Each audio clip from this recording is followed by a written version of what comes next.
We're going to go over how to create masks and how to use masking in Modeler for Houdini. So first of all, what I have here is a little Frankenstein test dummy head where I've made some polygroups using the ZBrush terminology because everyone knows what that is. So polygroups. Before we do that, I want to come in here and make sure this Viz vertex count is on. What this is doing is it's turning our polygroups on and off. Um, I don't want them on all the time, so here's the way we turn them on and off using a visualize vertex visualizer. And what the visualizer does is basically it turns the model white because most of the polygons are quads, and the quads are white. That's all that's doing, really. So if I hit the 4 key to select a primitive and then call up the launcher menu and go to by color, and you'll notice down the lower left hand side it says Shift C is the hotkey for this, so we're going to be using Shift C from now on. So if I pick by color, then so it picks all the continuous color on that poly loop. Okay, so deselect that. Now if I wanted to select, let's say, this color, so Shift C picks all of that, but it picks more than I want. So how do I deselect the parts that I don't want? Well, very easily. Look down here, it says hold H or Control H or Shift H to flood fill. So if I hold down Control H, it will deselect that area that I don't want. So now I have just this nose picked. So I'll make that a new color by coming up here and hitting the color menu. So if I want to change that color, I can just pick this color node and I'm going to lighten it up a little bit. Okay, so if I want to, now I'm going to make a mask that we're going to use for masking. Hit the 4 key. If I select this node, this color, and this color, and this color, and hit Shift C, then it'll select all of those. So that's a good feature. You don't have to pick them one at a time. You can pick multiples. I hold down the Shift key and select another polygon on that poly group and hit Shift C, then that will add to that. Okay, so to make a mask for sculpting, I have to bring up the launcher menu and hit the group button and create a group. Let me go over how to create a mask, and it's just a little bit of an attribute wrangle that I have going here. So if I hit the A key, bring up the brush menu, and here it is. I'm sculpting without the mask. Now I'm going to create the mask by hitting the tab menu, bringing up an attribute wrangle, and then I have it as a preset. And you see it's just like a short little one-liner of a Vex script. And what it does is I have to connect this deformed geometry with a group node on it. And then I have to come up here and pump the undeformed geometry in the second node. And then I have to use this group mask.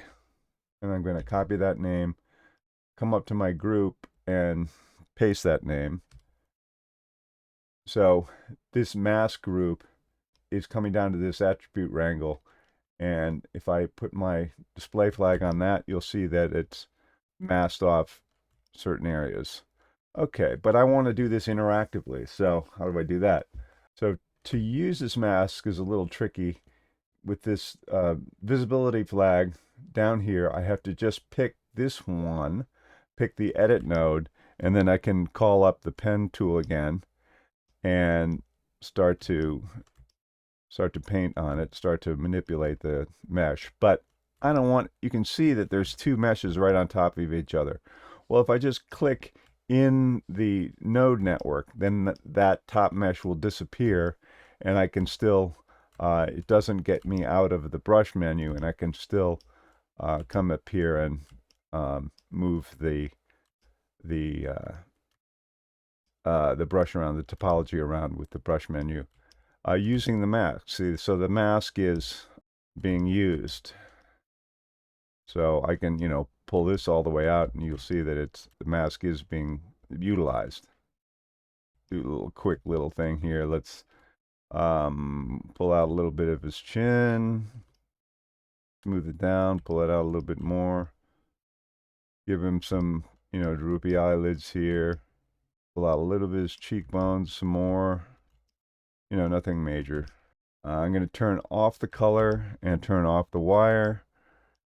So that's pretty interesting. So to see before and after, I can drop down just a blend shapes node and pump this into one of the blend shapes, and then again pump the original one back into the first node and select the blend shape node and then crank it all the way up to 1, and I can dial in and out the modeling that I did with the mask, so you can see the mask at work.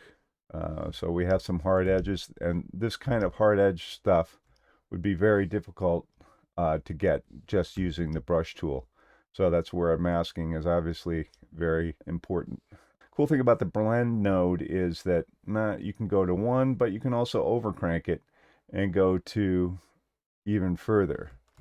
So this is at 2, so that's double the amount of modeling that you put in, and maybe that's what you want.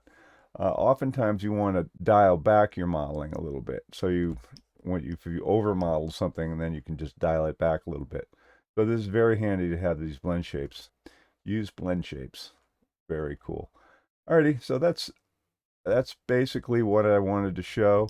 Hello, here's Tom from the future, and I wanted to go over again exactly how to get, once you're using a mask and you get out of the mask, how do you get back into the mask to using the mask? Because you have to make sure that you have the visibility flag on the attribute wrangle, and then select the edit node in the network view, then come over to the scene view and bring up the brush tool. And now that you have the brush tool active in the scene view, then you click on the network view to deselect that node, but without getting out of the brush tool. And then you can manipulate the brush again. So that's how you get back into the tool once you've gotten out of the tool.